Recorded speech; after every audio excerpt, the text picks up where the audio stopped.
माननीय प्रधानमंत्री आदरणीय श्री नरेंद्र मोदी जी, बिहार के महामहिम राज्यपाल श्री फागू चौहान जी, बिहार विधानसभा के माननीय अध्यक्ष श्री विजय कुमार सिन्हा जी, बिहार विधान परिषद के माननीय कार्यकारी सभापति श्री अवधेश नारायण सिंह जी, बिहार सरकार के माननीय उप मुख्यमंत्री श्रीमती रेणु देवी जी, संसदीय कार्य एवं शिक्षा विभाग के माननीय मंत्री और विधानसभा के पूर्व अध्यक्ष श्री विजय कुमार चौधरी जी, विरोधी दल बिहार विधानसभा में विरोधी दल के माननीय नेता श्री तेजस्वी प्रसाद यादव जी, बिहार विधानसभा के माननीय उपाध्यक्ष श्री महेश्वर हजारी जी, इस कार्यक्रम में उपस्थित माननीय केंद्रीय मंत्रीगण, माननीय बिहार सरकार के मंत्रीगण, बिहार विधानसभा में बिहार विधान परिषद के सभी यहाँ उपस्थित माननीय सदस्यगण, यहाँ उपस्थित सभी सांसदगण,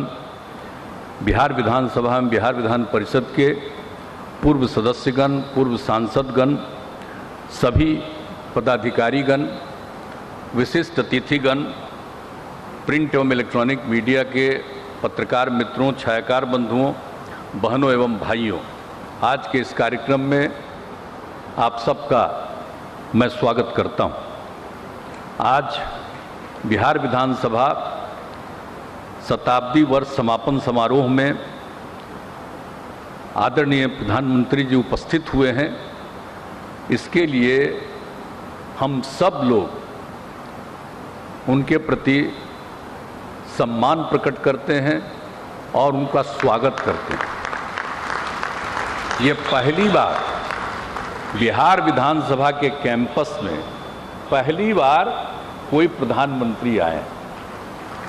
तो ये कोई मामूली बात नहीं है। पूरे बिहार विधानसभा के परिसर में, विधान परिषद के परिसर में आज आप आए हैं, तो ये सबको सब दिन याद रहेगा आपका जो आगमन हुआ है, तो ये बड़ी खुशी की बात है। और इसके लिए जो पहली मीटिंग हुई थी, जो 21 अक्टूबर 2021 को बिहार विधानसभा भवन शताब्दी शुभारंभ समारोह था, और उसमें महामहिम राष्ट्रपति श्री रामनाथ कोविंद जी को आमंत्रित किया गया था, और उस दिन शताब्दी स्मृति स्तंभ का शिलान्यास किया गया, पवित्र बोधि वृक्ष का रोपण किया गया, ये सब तो किया गया था। लेकिन जब उस अवसर पर सारी बातें हुई थी, तो उसी समय ये बात हुई कि इसका भी जब समापन समारोह होगा तो उसमें आदरणीय प्रधानमंत्री जी को भी आमंत्रित किया जाए, और इसके लिए हमारे विधानसभा के माननीय अध्यक्ष श्री विजय कुमार सिन्हा जी ने काफ़ी प्रयास किया, और आपने इसको स्वीकार कर लिया। इसके लिए हम सब लोगों को बहुत खुशी है कि आप यहाँ पर आए हुए हैं। और जो कुछ भी सब कुछ होता है, तो आज तो जो कुछ भी बात हो रही है कि आपने तो अभी लोकार्पण कर दिया शताब्दी स्मृति स्तंभ का, और इसी कैंपस में शताब्दी स्मृति उद्यान का भी नामकरण किया, और यहाँ पर कल्पतरु वृक्ष का शिशु पौधे को लगाया गया, और आपने कुछ सलाह भी दिया कि कोई भी पौधा रोपण करते हैं तो और क्या क्या करना चाहिए, और सब दिन उसको मिलते रहेगा पानी। तो ये भी बात आपने आज सलाह दिया उसको करने के लिए, इसके लिए मैं आपको बहुत बहुत धन्यवाद देता हूँ। तो ये सब काम तो आज किया ही गया है, लेकिन अभी आप जो करेंगे यहीं पर से विधानसभा अतिथिशाला और विधानसभा संग्रहालय का शिलान्यास किया जाएगा। अब ये सब तो काम करेंगे ही, लेकिन जो 22 मार्च 1912 को ये आपको बंगाल से अलग करके बिहार और उड़ीसा को एक साथ राज्य के रूप में मान्यता दी गई थी, तो उसी और लेकिन फिर वर्ष 2020 में इसको बिहार और उड़ीसा को पूर्ण राज्य का दर्जा मिला था। हालांकि बाद में तो उड़ीसा 1936 से अलग हो गया वो एक अलग बात है, लेकिन उसी समय शुरुआत जो हुई है और उस समय जब पूरे तौर पर जो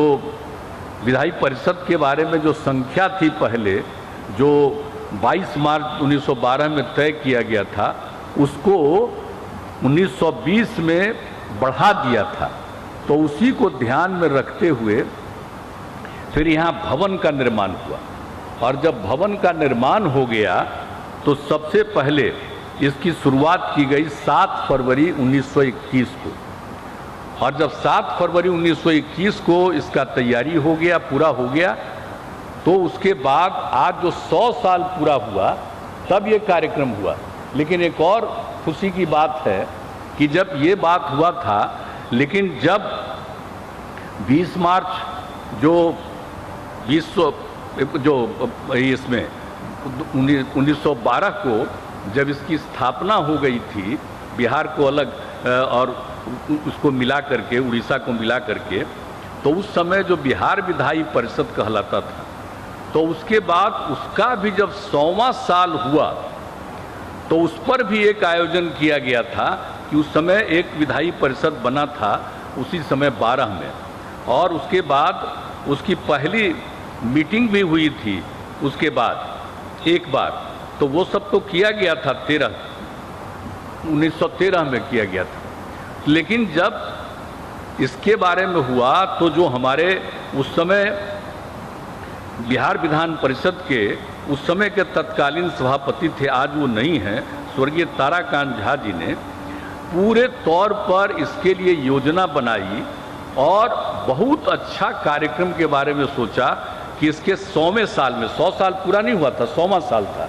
और उसमें उन्होंने कार्यक्रम का एक आयोजन करवाया और उस समय जो तत्कालीन महामहिम राष्ट्रपति थी श्रीमती प्रतिमा देवी सिंह पाटिल जी, उनको बुलाया था और उसके बाद साल भर कार्यक्रम चलाया गया था। और साल भर कार्यक्रम में तो एक व्याख्यान श्रृंखला आयोजित की गई थी, और जब व्याख्यान श्रृंखला आयोजित की गई थी तो उसमें आए थे पूर्व राष्ट्रपति आदरणीय डॉक्टर APJ अब्दुल कलाम साहब,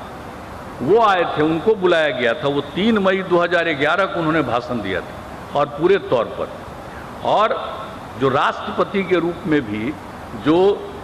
APJ अब्दुल कलाम साहब हैं, वो जब राष्ट्रपति थे तो एक बार विधानसभा के अंदर भी आए थे,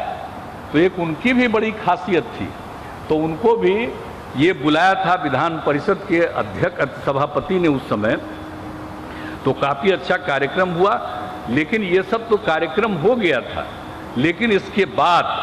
हमारे यहाँ पर बैठे हुए हैं विजय कुमार चौधरी जी, ये 15 में फिर जब उसके बाद ये बने थे अध्यक्ष विधानसभा के, इन्होंने 16 से और अब प्रत्येक वर्ष 7 फरवरी को और बिहार विधानसभा का स्थापना दिवस इन्होंने मनाना शुरू किया था। तो ये उस समय का कार्यक्रम था, तो ये 2016 से चल रहा था, और यही देख करके जब हुआ कि अब 100 साल पूरा हो रहा है 2021 में, तब कार्यक्रम होना चाहिए। और जैसा हमने कहा कि उस कार्यक्रम की शुरुआत करने के बाद हुआ कि पूरे तौर पर जब होगा तो आदरणीय प्रधानमंत्री से कहा जाएगा अब आप आ गए हैं, तो बड़ी खुशी हुई। 100 साल पूरा होने के उपलक्ष्य में जो इतना कार्यक्रम हो गया, और आज आप सब कुछ जो बताएंगे और सबको जो बताएंगे, सलाह देंगे, तो बहुत सारी खुशी की बात होगी। इसलिए आज के इस अवसर पर हम सब लोगों को बहुत प्रसन्नता है, आपका स्वागत करते हैं, आपका अभिनंदन करते हैं, और आप यहाँ पर आ गए, हम लोगों को बहुत खुशी है। तो इन्हीं शब्दों के साथ मैं आप अपनी बात समाप्त करता हूँ, और सारे लोग जो इस कार्यक्रम में मौजूद हैं उनका भी मैं स्वागत करता हूं, उनका भी मैं अभिनंदन करता हूं, और इन्हीं शब्दों के साथ मैं अपनी बात को समाप्त करता हूं। बहुत बहुत धन्यवाद।